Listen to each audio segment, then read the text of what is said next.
नमस्कार मु मोनालिसा स्वागत करुछि आपण माननकु आम कृषि रो आ एक सुंदर अध्याय को। शीत दिन रे साधारणतः चाषी भाई माने विभिन्न प्रकार पनीपरिया फसल सेमाननको चाष जमी रे करिथांती। शीत दिन रे टिके अधिक परिमाण रे आगे कुहुडी पड़ी थाए तो आम पनीपरिया फसल रे फंगस माननको आक्रमण हबार संभावना थाए। तेबे आजिर वीडियो रे आमे आलोचना करिबा कुहुडी पड़िले मध्य आमे किभଳି भाबरे आम फसल को फंगस मानक आक्रमण रु सुरक्षा प्रदान करि परिबा से विषय रे आलोचना करिबा आजिर वीडियो रे।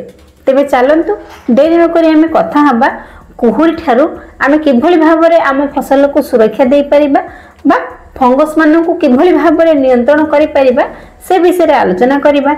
जदि आपण मानक पाखरे आम कृषि रो एही वीडियोटी प्रथम थर पहुंचीची दयाकोरी आम कृषि यूट्यूब चैनल को सब्सक्राइब करंतु। वीडियोटी को अधारु स्किप न करी प्रथम रु शेष पर्यंत देखंतु। तेबे चलंतु देर न करी आमे आलोचना करिबा। पनीपरिया फसल रे आपण माने की प्रकार फंजीसाइड व्यवहार करूछन्ती दयाकोरी कमेंट रे कहंतु। साधारणतः कुहुडी द्वारा कोनोसी रोग होई न थाए। कुहुडी द्वारा वायुमंडल रो आर्द्रता बढ़ी जाई थाए जहा फल रे गछर पत्र गुडी को ओदा हो जाई थाए। जदिओ गछर पत्र गुड़िक ओदा हो जाइछि तो सेथिपाई फोटोसिंथेसिस प्रक्रिया सठिक भाबरे होई पारि न थाए जहा द्वारा कि कबक मानकर आक्रमण रो संभावना थाए। जदि आम फसल रे किबा आम पनीपरिया रे फंगस मानकर आक्रमण रो समस्या देखा जाई थाए निश्चित भाबरे आमे करिथिबा पनीपरिया रो जतिकि अमल चाहिथिबा सेतिकि अमल केबे पाई परिबा नाही। तेणु करी आमको आगरु ही सतर्क होबा पई पड़िबो। आगरु ही एही फंगस मानकु नियंत्रण करिया पई पड़िबो जेपरि कि हमर अमल रे कोनोसी असुविधा न होए।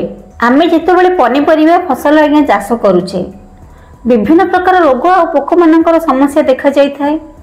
सेथि मध्यरु निम्नमुखी पत्र पड़ा रोग आगे अन्यतम। काकुडी कखारु जातीय फसल रे एही रोग टिके अधिक परिमाण रे देखा जाई थाए। बेले बेले आपण देखिबे गछर पत्रटीर उपरी भाग गाढ़ सबुज बा हळदिया दाग सब आपण देखिया पई पाइबे। जेतेबेले एही देखिबे एही सब संकेत देखा जाउची तो आपण जानि परिबे आपनक फसल रे निम्नमुखी पत्र पड़ा रोग लागिछि। पत्रर उपरी भाग रे गाढ़ सबुज बा हळदिया टोपा टोपा दाग देखिबे एवं पत्र तळ पटे आगे पाउसिया रंग देखा जाउथबो। आपण जानि परिबे जे आपनक फसल रे निम्नमुखी पत्र पड़ा रोग लागिछि। एहा द्वारा पत्रटी सुखी जाए पोड़ी जाए एवं परिशेष रे गछटी मरी मध्ये जाए। आउ एक रोग होउछि आगे पाउसिया रोग। एहा मध्ये कबक जनित रोग। एही रोग हेले पत्रर उपरी भाग रे पाउंस बिंचिले भली आगे हो जाइथिबो। आपण देखिबा को पाइबे जे पाउसिया रोग होइछि बोली। एही सब रोग आगे विभिन्न कारण पई होई थाए।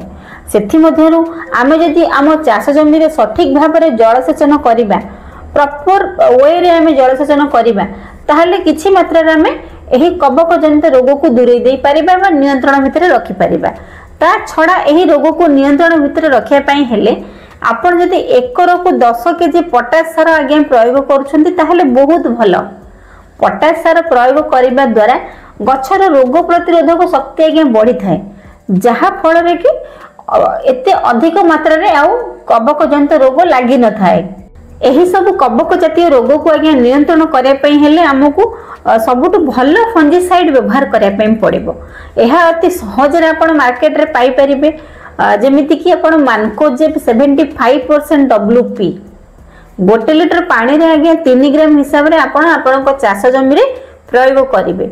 निश्चित भाव रे आपण कबक मानक समस्या रो समाधान पाई परिबे बा आपनक चाष जमी को सुरक्षा देई परिबे जदि आपण व्यवहार करूछन्ती मानकोजेब 75% WP बहुत भलो फंजीसाइड आगे आपण एहा को व्यवहार करि परिबे। द्वितीय रे आगे होचे साफ फंजीसाइड यूपीएल कंपनी रे साफ फंजीसाइड जोटा कि आपनकर कार्बेंडाजिम प्लस मानकोजेब गोटे लिटर पानी रे 2 ग्राम हिसाब रे आपण जदि व्यवहार करूछन्ती ताहले आपण आपनक फसल को सुरक्षा देई परिबे एही कबक मानक कबळरू। एहा को जदि आपण आगरु व्यवहार करूछन्ती रोग लागि नहीं ता आगरु जदि व्यवहार करूछन्ती ताहले बहुत भलो आज्ञा आगो को आपनक जमी रे फंगस मानकर समस्या देखा जाई न थाए बा सेमानकर आक्रमण रो भय न थाए। आशा करुछि किभଳି भाबरे आमे आम चाष जमी को सुरक्षा प्रदान करि परिबा। कुहुड़िया पाग हेले मध्य आमे पनीपरिबा अति सुलभ मूल्य रे मार्केट रे बिक्री करि परिबा एवं लाभवान हेई परिबा। एही छोट वीडियोटी आपण माननकु भल लागिथिबो। जदि भल लागि थाए आम कृषि यूट्यूब चैनल को सब्सक्राइब करिवे।